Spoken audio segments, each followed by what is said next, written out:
dépense de santé d'un pays s'explique par son degré de richesse. C'est comme n'importe quoi, on s'achète des choses en fonction de ce qu'on a comme argent. On peut pas dire une BMW c'est trop cher, ça dépend combien tu as d'argent. Si tu es très riche, c'est pas forcément trop cher. La santé, c'est la même chose, c'est une des dépenses principales de tous les États. Donc, combien un pays dépense s'explique à peu près uniquement par sa richesse collective, son PIB par habitant. Au Québec, au Canada, on a des dépenses de santé qui sont exactement celles qu'on pourrait prévoir étant notre degré de richesse. Donc, nos dépenses de santé sont ce qu'elles sont. Quoi qu'on fasse privé, qu'on fasse du public, elles ne bougeront pas. Elles vont rester là où elles sont.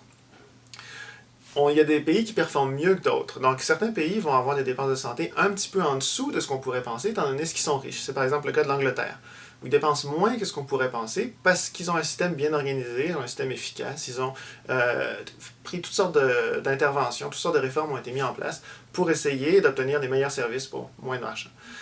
D'autres pays sont très mauvais. On a des pays comme les États-Unis, c'est l'exemple le plus évident, dépensent beaucoup plus que ce qu'ils ont comme richesse et pourtant c'est un pays extrêmement riche. On va avoir ça aussi en Suisse.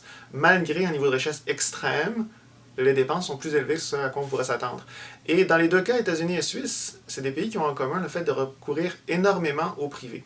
Donc en fait, s'il y a une association entre privé et public, c'est qu'un pays dépense en fonction de sa richesse, mais que s'il décide d'organiser les choses mal, et en particulier en privatisant l'assurance du système, alors les dépenses vont augmenter au-delà de ce qu'on pourrait penser.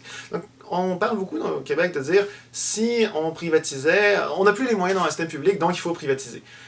Si on n'a pas les moyens d'avoir un système public, on a encore moins les moyens d'avoir un système privé. Donc la question, c'est complètement absurde, c'est de dire, si jamais on privatisait, qui va payer? C'est les Martiens? Non, les Martiens ne payeront pas pour nous. Ça va être la population du Québec qui va payer. Donc, la question fondamentale qu'il faut se poser, c'est de savoir qu'est-ce qu'on peut s'offrir comme soins de santé. Et il faut toujours comprendre que plus on va organiser les choses comme du monde, plus on va être capable d'avoir un système qui produit des soins de façon efficiente, beaucoup de santé de la population pour peu d'investissement, plus on va pouvoir s'en offrir pour notre niveau de richesse. Puis c'est ça la question fondamentale. Et là-dessus, on peut aussi voir que tous les pays du monde ont des dépenses de santé qui sont en augmentation. Tous les pays riches. Et dans tous les pays, cette augmentation-là est plus rapide que l'augmentation de la richesse collective, ce qui est un petit peu ennuyeux. Si on était tout seul, ça serait très ennuyeux. Là, c'est quelque chose qui est généralisé dans tous les pays riches. Et ça s'explique de plusieurs manières. On a la démographie, la population vieillissante, petite partie. On a la technologie, c'est probablement un gros morceau, c'est-à-dire qu'on développe tout le temps de nouvelles machines, des MRI, des machines fantastiques qui permettent de faire des choses qu'on ne pouvait pas faire avant, mais qui coûtent cher. Et à partir du moment où on dit, on veut offrir à tout le monde l'accès à ces technologies-là, c'est un investissement, c'est un choix de société. À un moment donné, on peut se dire, ça va nous coûter plus cher collectivement. Est-ce qu'on a envie, comme société, de dépenser plus pour la santé? Pour certaines technologies, je pense que la réponse est clairement oui.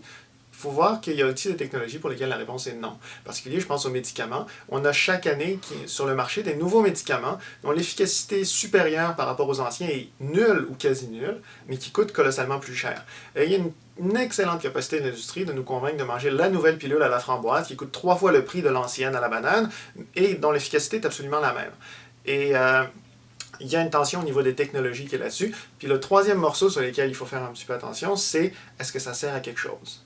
On a de plus en plus de données qui nous disent que des interventions courantes, des chirurgies importantes, extrêmement chères, ne semblent pas donner de résultats pour la santé de la population.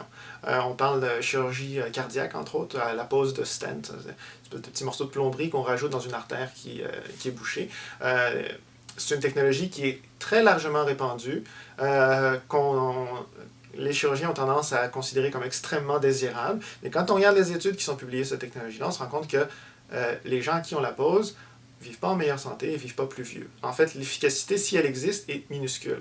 Et donc, comme société, on peut se demander, est-ce que ça vaut la peine de dépenser des centaines de millions de dollars dans des technologies qui sont à l'efficacité douteuse? Donc, globalement, privatiser ne nous ferait pas payer moins cher. Oui, on a des dépenses de santé qui augmentent plus vite que notre richesse. Effectivement, il va falloir se poser des questions. Mais les réponses ne sont pas à chercher dans un changement dans la façon dont on finance les soins.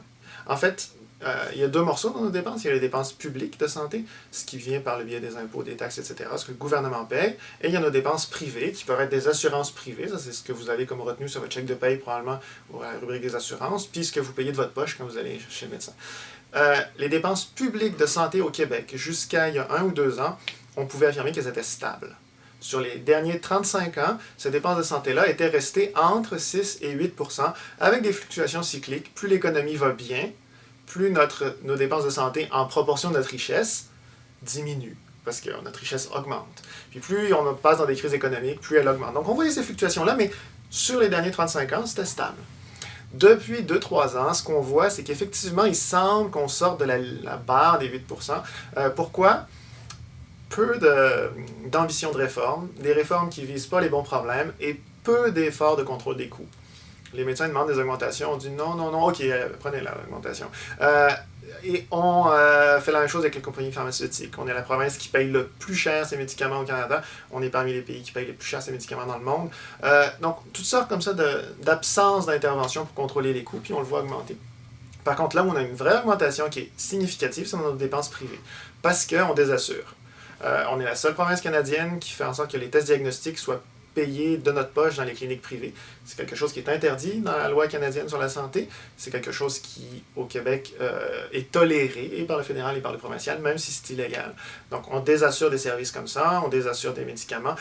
On crée un plus gros volume de services qu'on confie au privé. Et on voit les dépenses de santé privées augmenter. Privé-public, la question, c'est pas juste une question de coût, c'est aussi une question d'accès. Si vous êtes salarié avec un bon revenu, jusqu'à maintenant au Québec, ça ne va rien changer à votre accessibilité.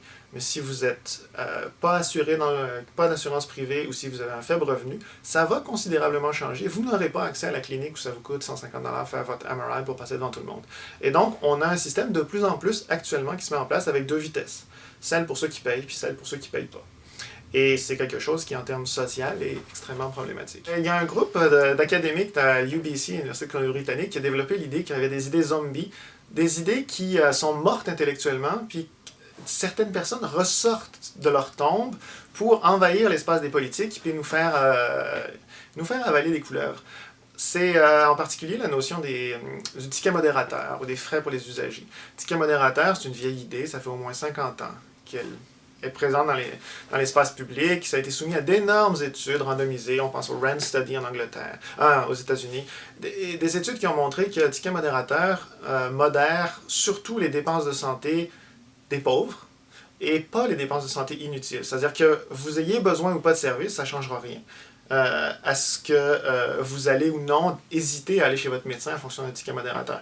Cette idée-là, donc, c'est une idée qu'académiquement, on sait que ça ne marche pas, on sait que ça va causer des problèmes de santé chez les plus pauvres, on sait que ça va être inéquitable, puis on sait qu'on n'économisera pas.